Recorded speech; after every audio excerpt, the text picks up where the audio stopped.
এই স্টোরিটা যে আপু লিখে পাঠিয়েছে সে চাচ্ছে তার নামটা হাইড রাখতে, দ্যাটস ওয়াই আমি তার নামটা বললাম না। আমি জিনিয়া।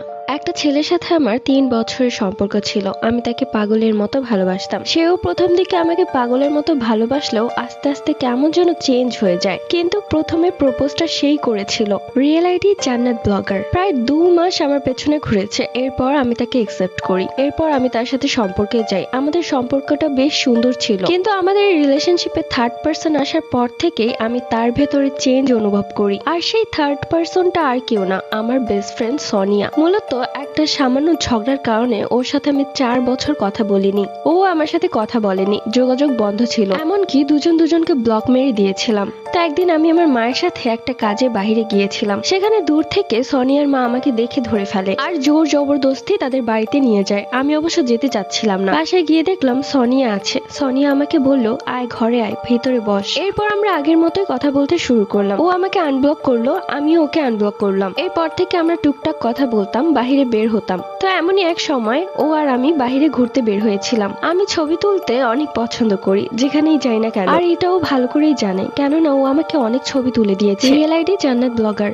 তখন আমার ফোনটা ওর কাছে ছিল আর আমি পোজ নিয়ে দাঁড়িয়েছিলাম, ও আমার ছবি তুলছিল। ওই মুহূর্তে আমার বয়ফ্রেন্ড রাকিব ফোন করে আর ফান করে ও ফোনটা রিসিভ করে। এমনিতে আমার বয়ফ্রেন্ড একটু লুচু টাইপের, মানে কল ধরলে জান, বাবু, সোনা এগুলো বলে। যেহেতু আমার ফোন, তাই আমার বয়ফ্রেন্ড ভেবেছিল কলটা আমিই ধরেছি। তখন আমার বয়ফ্রেন্ড বলে ওঠে, আমার গুলুমুলু বাবুটা কি করে, খাবার খেয়েছো? তখন সোনিয়া আমার কাছে ফোনটা না দিয়ে ও বলে, হ্যাঁ বাবু খেয়েছি, তুমি খেয়েছো? তখন আমার বয়ফ্রেন্ড ভয়েস শুনে বুঝে যায় যে ওটা আমি না। সাথে সাথে আমার বয়ফ্রেন্ড বলে, কে আপনি? জিনিয়া কোথায়? তখন আমার বান্ধবী আমার বয়ফ্রেন্ডের সাথে একটু মাখো মাখো সম্পর্কেই কথা বলতে থাকে আর হাসতে থাকে। সে তার পরিচয় দেয় আমি ওর বেস্ট ফ্রেন্ড। তো এক পর্যায়ে আমার বয়ফ্রেন্ডও ওর সাথে মজা করতে থাকে। তো এগুলো দেখে আমিও হাসছিলাম। ভেবেছিলাম বেস্ট ফ্রেন্ড তো বয়ফ্রেন্ডের সাথে একটু ফাইজলামি করতেই পারে, কিন্তু সেই সামান্য ফাইজলামি যে আমার জীবনটা বদলে দিবে সেটা ভাবতে পারিনি। তাদের ফাইজলামের মধ্যে আমি গিয়ে আমার বয়ফ্রেন্ডের সাথে কথা বলি। সোনিয়া কিন্তু আমার পাশেই বসা ছিল। আমরা কি কি কথা বলছিলাম ও সব শুনছিল। সোনিয়া তখন আমাকে বলল যে, তোর বয়ফ্রেন্ড না কি যেন একটা স্টোরির কথা বললো, মনে হচ্ছে কোনো একটা স্টোরি দিয়েছে, তোকে দেখতে বলেছে। তো এই কথা শুনে আমি আমার বয়ফ্রেন্ডের ফেসবুক আইডিতে যাই। তো গিয়ে দেখলাম ও কোনো স্টোরি দেয়নি। আর আমি যে ওর আইডিতে গিয়েছি, ওর ফেসবুক আইডিটা দেখার জন্য সোনিয়া মিথ্যে কথা বলেছে। এরপর আমাদের ঘোরাফেরা শেষ হলে যে যার মতো বাড়িতে চলে যায়। বাড়িতে গিয়ে সোনিয়া আমার বয়ফ্রেন্ড রাকিবকে ফ্রেন্ড রিকোয়েস্ট পাঠায় আর সেটা রাকিব একসেপ্টও করেছে। ভেবেছে হয়তো আমি জানি আর আমাকে এই কথাটা বলার প্রয়োজন মনে করেনি। এরপর থেকে সোনিয়া প্রায় আমার বয়ফ্রেন্ডের সাথে কথা বলতো। আর আমার বয়ফ্রেন্ডও সারাদিনই ওর সাথেই কথা বলতো, আমার সাথে কথা বলতো না। আমি 10টা মেসেজ দিলে ও শুধু